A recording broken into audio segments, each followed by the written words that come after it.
जिधर जाते समय, ध्यान से सुन लो, भले ही मेरी बात मानना मत माना, मुझे तो भगवान डांटेगा नहीं कि तूने बताया क्यों नहीं, इसलिए बता रहा। जिधर जाते समय मन में धक धक होने लगे कि कोई जान पहचान वाला देख तो नहीं रहा है, मुड़ मुड़ कर देखना पड़े, वो दिशा वो रास्ता गलत है, कुसंग है, गड्ढे का है, अंधकार का है, पाप का है, लौट जाइए। जिस व्यक्ति के पास बैठकर डर लगने लगे कि कोई जान पहचान वाला ना आ जाए यहाँ के मैं भी इसके पास बैठता हूँ, वो कुसंगी है, चाहे हमारा बड़े से बड़ा रिश्तेदार क्यों ना हो।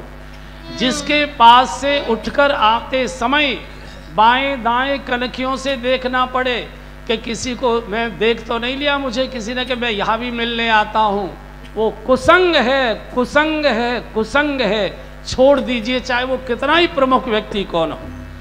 जहाँ अंधेरे में जाना पड़े, जहाँ छुपकर जाना पड़े, जहाँ बच बच कर जाना पड़े, जहाँ सावधानी से जाना पड़े, वो समझ लीजिए कि वो कुसंग है, मत जाइए।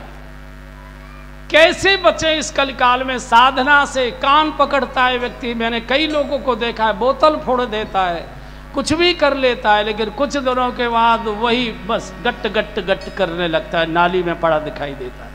बंधुओं, मैंने बहुत बर्बादी यहाँ की देखी है, बुंदेलखंड की। बुंदेलखंड इस रोग में बहुत जर्जरित हो गया है। हमारे आश्रम में बुंदेलखंड के बच्चे सेवा के लिए हैं, करीब 20-25 वर्ष हो गए।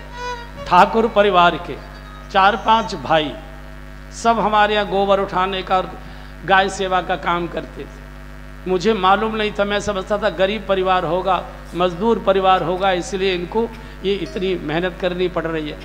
एक बार मैं कथा में कहीं गया, जब लौट कर आया, उनकी माँ आई हुई थी।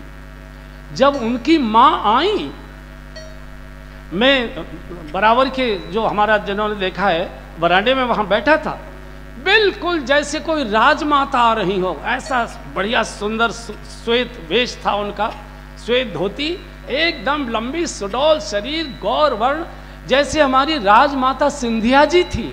बिल्कुल इतनी सुंदर, इतनी दिव्य, ऐसी लंबी, एकदम सीधी।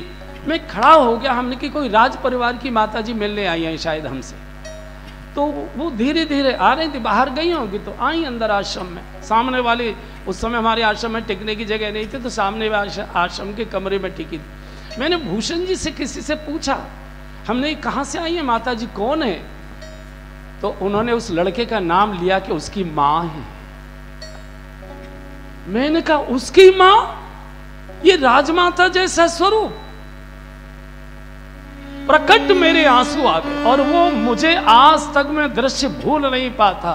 वो राज परिवार जैसे परिवार की बहू बनकर आई होंगी, और इस ठकरौती ने, इस ठसक ने शराब पी पी के उन राजाओं को मजदूर बना दिया। बंधु, ऐसे बुंदेलखंड में महारोग आ चुका है, इसको सावधान रखिए, इससे बचने की आवश्यकता है। बड़ी बड़ी हवेलियां खंडहर पड़ी, कोई रहने वाला नहीं, पड़े हैं तो बीमार पड़े, खांस रहे, कफ गिरा रहे, कीड़े पड़े हुए, मक्खी भिनक रही है। अरे भाई, ये बुंदेलों का, ये वीरों का प्रदेश है, ये घिसट कर जीने का प्रदेश नहीं, असहाय अवस्था में जीने का ये प्रदेश नहीं।